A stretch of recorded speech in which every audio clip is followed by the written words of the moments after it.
MA マンです。今回はヒロアカのトガちゃんを二次元リペイントしていきたいと思います。トガちゃんのフィギュアっていろいろ何種類か出てますよね。で、その中でも今回塗っていくのはこちらのフィギュアです。プライズのトガちゃんですね。トガちゃんをチョイスした理由なんですけど、ちょっと女の子キャラで 3D 二次元塗装をしてみたかったっていうのがあります。今まで圧倒的に、男性のキャラの方が多かったので、挑戦してみたかったんですよね。でそんなこんなでどのフィギュアにしようかなって、どのキャラクターにしようかなって悩んでたんですけど、いろいろ見てたら、タイミングよくトガちゃんのね可愛いプライズで出てるフィギュアっていうのを見つけたので、これ塗ってみたいなって思ったっていう感じですね。あとなんだかんだまだヒロアカのキャラは塗ったことがなかったっていうのもありますしね。でもうほぼほぼ初のその女の子キャラの 3D 二次元塗装っていうことで、新しい表現方法にもなる部分っていうのもちょこちょこあったかなと思います。なので塗る前に不安に思う部分っていうのもいろいろあったんですけど、頭の中で思い描いてるイメージっていうのと、実際に出てくる、出力したものっていうのがねどういう風になるかなっていうこととかもあったんですけど、最終的にまとまりのない作品になってしまうのも嫌だなっていうのもありましたので、今回のテーマっていうところで言うと、まとまりを持たせるといったところで進めていきました。私自身もどう表現するか、今回いろいろ悩んだ部分もあったので、結果的にうまくまとまって見えてくれるといいなっていうところですね。なのでそこら辺も注目して見ていってもらえれば嬉しいです。はい、このチャンネルではフィギュアをもっとかっこよくするためのフィギュアリペイントやフィギュア塗装、最近ではフィギュアの造形に関する内容もちょこちょこ発信していくので、ぜひチャンネル登録をしていただけたら嬉しいです。またフィギュア塗装コミュニティのフィギュアートラボっていうのも運営してますので、興味がある人は概要欄の一番下の方をチェックしてみてください。それじゃあ塗っていくよ。はい、では塗っていきます。今回はトガちゃんですね。トガちゃん可愛いですよね。ちょっとサイコパス的な要素っていうのも可愛く思えてきちゃうキャラクターだなって思うんですけど、私結構ああいう感じのキャラクターってすごい好きなんですよね。そもそもヒロアカって魅力的なキャラがすごい多いですよね。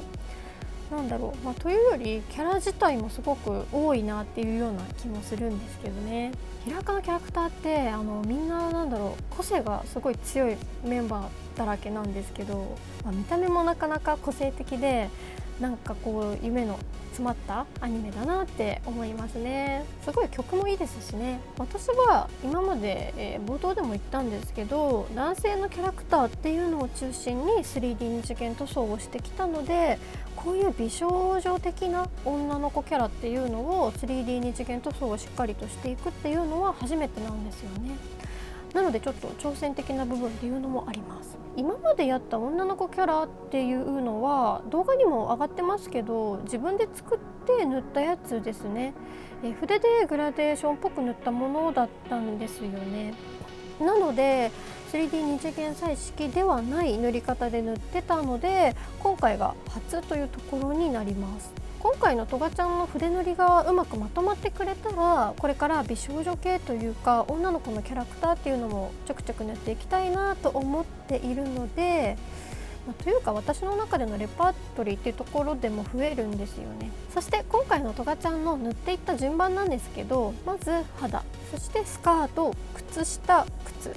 そしてカーディガンで髪の毛、あとは最後に細かい調整とか書き込み修正っていうのをバランスを見ながらしていってます。ちょっと細かめに言ってしまいましたが、簡単に言うとまずは肌から塗っていって、その後に服を着せていくようなイメージで色をのせていきます。肌の部分はですね、今回はめちゃくちゃ悩んだところだったんですよね。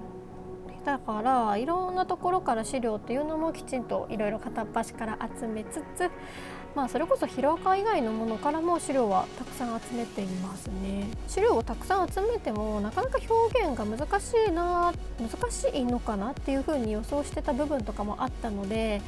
いろいろ自分の中で、頭の中で描いているイメージと実際に出力した時に、差がちょっと違いっていうのが出てきたりとかもする可能性とかもいろいろあったので、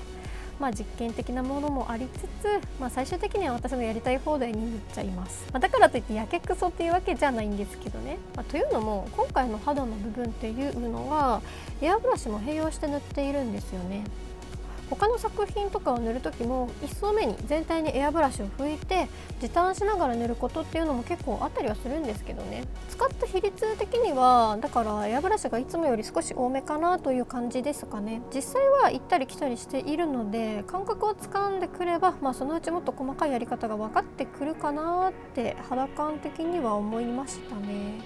今回は割と実験的な感覚も多かったですからね。なのでいろいろ試しながらといった感じですね。そうなんですよ。だから頭で描いたこととかがこの手順でできるかなって構想していたことっていうのを実際に出力をしてみてどのぐらいラグが出るか、確かめながら本当にやっていった感じなんですね。色ですね、全体の色味に関してはトカちゃんはこの色が合うかなっていう感じで選んだので、完全に感線の部分っていうのを優先しちゃったかもです。だからといって一般的にみんなが思うトガちゃんのそのカラーっていうのとは全然違うような奇抜な色を使ったかっていうと全然そういうわけではなくて、微妙な色味のところの話かなというところですね。スカートとか靴とか靴下の部分に関しては似たような系統の色を使いつつっていう感じですね。そしてちょっとポイントとしてスカートに実はアクセントを入れています。正面から見ると少し分かりづらいかもしれないんですけど、紺色っぽい普通のネイビーの暗めの色をメインで置いているんですけど、そこにアクセントとしてちょっとピンクっぽいというか紫みがあるような、青みがちょっとかかったような色をほんのりのせています。私的にはトガちゃんはすごいサイコパスというかミステリアス可愛い的なイメージがあるので、可愛いという要素も入れたかったんですよね。女の子の可愛さ的な雰囲気っていうのも色というところで、ちょっとプラスできればいいかなって思った、私の希望を見え隠れちょっとさせたかなという感じです。カーディガンの部分はですね、実は1回塗った後に塗り直しをしています。ベースの色っていうところで塗り直ししてますね。一回塗ってみてその全体に色をのせてみないと、結局完全には分かんないし、このまま進めようかなとかも思ったりもしたんですけど、なんとなく私の中でこれじゃないかなっていう感じがふつふつと湧いてきたので思い切って変えました。一回そういう風に思い始めるとずっとモヤモヤしちゃって一人で頭の中が気持ち悪くなっちゃうっていうのがあるんですよね。でも塗り直すにあたって、丁寧にやらないと塗装のその塗膜っていうのも少し厚くなるし、単純に作業時間も増えるから、こういう時って本当に悩むっていうのが正直なところではあるんですよね。でもやっぱりこういう時のこれじゃないかもみたいなのっていうのは割と当たってたりするので、全部終わって後々後悔しないためっていうのもあるんですよね。後で嫌だなって思うのも嫌なので、なんだかんだ塗り直しちゃうことが私は多いですかね。あと、こういったこれじゃない感っていうのは本当に突如現れたりするんですよね。もちろん筆を乗せた瞬間に来るっていう時もありますし、一通り塗り終わった頃にもうすぐ終わるよっていう頃にやってくる時もあるし、塗っている途中でやってくることっていうのもあるし、バレないようにね、見て見ぬふりしてひそひそしてた、自分の中の心の悪魔的なものが唐突に攻めてくる的な、感覚っていうのがありますね。塗りに限らず造形とかでも同じことが言えるのかなとか思ったりもするんですけどね。新しく出たそのフィギュアをいざ自分の手に取ってみて、ファーストインプレッションとかっていうのはイメージと違うのかなって例えば感じていたところも、実際フィギュアケースとか並べてみた時とかに他のキャラクターとかと一緒にバーって飾ってみたら、あれめっちゃいいじゃんみたいな感じのそういうことって皆さんもありませんか？どうかな。もしくは日が経つにつれて自分が微妙だなって例えば思っていた部分っていうのも、後々すごくいいように思えてきたりとか、塗りにしてもそういう部分もあるのかなって思ったりします。もちろん今話したことの逆パターンもありえるとは思いますけどね。そもそも技術云々っていうところじゃなくって、人間なので気持ち的な部分とか自分の性格とか考え方が変われば見え方っていうのも違って見えたりする部分もあるのかなとは思います。ペイントして自分仕様にそのかっこよく可愛くして楽しみながらクオリティを高く塗ろうって思うのももちろん大事だけど、過程とか背景っていうのがとっても大事だなって私は結構思います。はい、髪の毛に関しては全部で3色の色を使って塗っていってますね。あとは右手の指の部分っていうのが、特徴的な形をしてて、私結構それが気に入っているんですよね。実際に自分でこのフィギュアの指の形をやってみようと思って一人で試行錯誤してたりしたんですけど、私の手ではできませんでした。なんかアニメとかのイラストとかでも、フィギュアでもそうなんですけど、人間はこんな動きできないよねみたいなとか、こういう風に関節は曲がらないかなとか確かにあると思うんですけど、なんか私はそれでいいというか、それがいいって思っているんですよね。私は造形に関してはまだまだ勉強中なので、偉そうなことは全然言えないんですけど、キャラクターってね、そもそも動きが独特な部分ってあるじゃないですか。特に少年誌系とかに出てくるキャラクターっていうのは魔法とかを使ったり必殺技とか出しながらスタンドとかも使ったりとか、すごいことになってるじゃないですか、そもそもが。なので違和感がなければどんな形でもいいと思うんですよね。その違和感っていうのも人体構造的違和感っていうのと美的感覚の違和感ってちょっと違う部分もあるのかなって思うんですよね。私自身アニメチックなイラストを描く時とかって、あえてめっちゃ例えば指を反らしたりとか、その筋肉とか、骨とかをあえてガクガクちょっと極端に描いてみたりとかしたら、その美的感覚的に好きだな、いい感じだなって思うことも結構あったなって思ってて、リアルなすごく写実的な作品とかを描きながら、息抜きでその並行してアニメとかのそういうイラストとかを描いてる時とか、同じような期間に、違うテイストの絵を描くことがあった時にそういう風に思うことってありますね。フィギュアの造形でいうと私はまだまだ本当に未熟なんですけど、自分でフィギュアを作っている時とかってそしてフィギュアを塗っていて思うことって、ある程度は構造を気にするし、意識もするけど、あえてセオリーから外すこともあるということですね。実はそういうセオリーからちょっと外した部分に作家性というか個性が生まれたりするんじゃないかなとも思うんですよね。構造を全くわからないのと分かっていてセオリーからあえて外すっていうのはまた別物だとも思うので、やっぱりある程度勉強することは大事だと思うんですけどね。ただ人体の構造って本当に難しいですよね。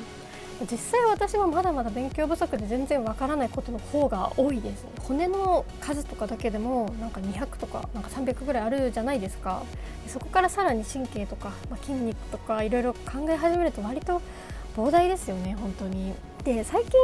大学生の妹とその電話とかして話してたら、今ちょうど骨とかその神経の名前とか場所とかを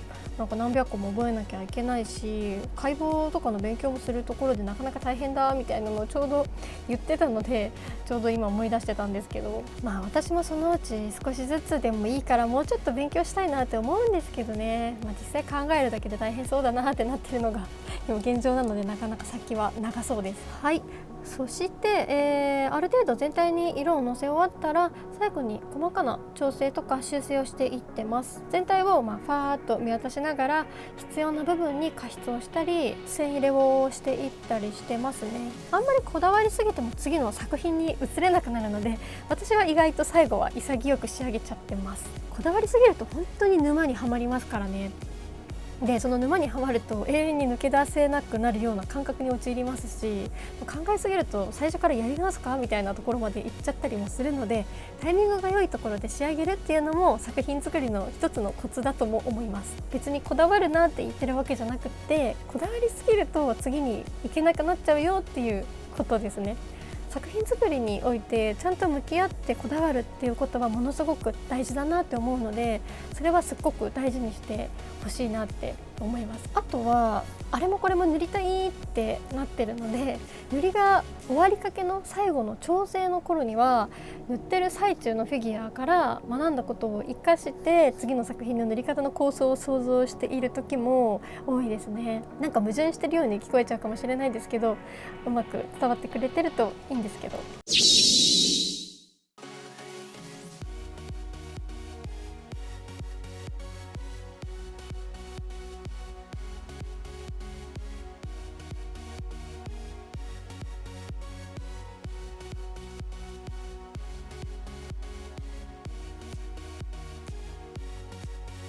はい、こんな感じでトガちゃんの 3D 二次元彩色が完成しました。今回はね挑戦となる部分も多かったんですけど、最終的になんとかまとまってくれた感はあるので良かったです。また一つ私の中で幅が広がった感じがするので、次に美少女系とか、女の子のフィギュアを塗るときはもう少しいい表情ができるかもしれないですね。また今から楽しみになってきました。なんか初めてのことが自分的にうまくいくと早く次の作品でまた試してみたくなるんですよね。まあ試したくなるのはいつものことなんですけどね。はい、このチャンネルではフィギュアをもっとかっこよくするためのフィギュアリペイントやフィギュア塗装、最近ではフィギュアの造形に関する内容も発信しているので、ぜひチャンネル登録をしていただけたら嬉しいです。またツイッターの方では私が現在リペイントをしているフィギュアの過程とかもツイートしていっていますので、気になった方はそちらもぜひフォローしてみてください。じゃあまた次回の動画でまたね。